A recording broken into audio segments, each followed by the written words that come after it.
দেখুন বন্ধুরা, এমপি কি রকম হওয়া উচিত, কথাগুলো শুনে যান। এই টাকাটা আমি মানুষের কাছে লুকাইছি, এই টাকা, আরে ভাই এটা লুকানোর কি আছে? এটা তো সবকিছু ওয়েবসাইটে, it's very open, broad daylight open. অনেকেই বলছেন যে আমি খেজুরের হিসাব দিয়েছি, বাকি হিসাব দেই নাই। ওই লাইভে আমি আমার এলাকার যতগুলা বরাদ্দ বাজেট এসেছে, যতগুলা সবগুলো হচ্ছে আমি 1.5 ঘন্টা ধরে ডিটেইল করেছি। আমাকে বলা হয়েছে আমি 10 কোটি টাকা নিয়েছি। ওকে, একটু একটু নিচে আসো তো, একটু নিচে আসো। আমি টোটাল দেখলাম, নিচে আসো, দেবিদ্বারে যাও, দেবিদ্বারে টোটাল একটু উপরে যাও। আমি এটা হিসাব করলাম নিজে, মানে আমি একদম ইয়া করে সারাদিনে খেয়াল করলাম।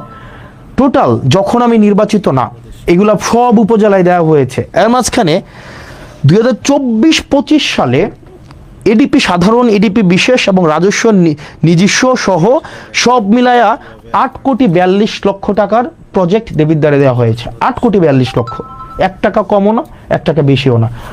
প্রজেক্ট দেওয়া হয়েছে কয়টা খাতে? 148টা খাতে, 48টা খাতে প্রজেক্ট দেওয়া হয়েছে।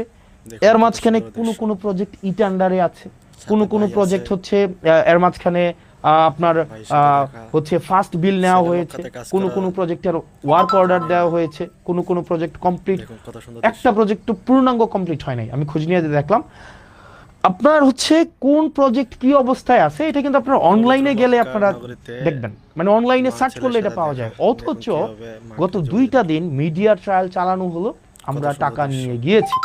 এবার আসেন কোন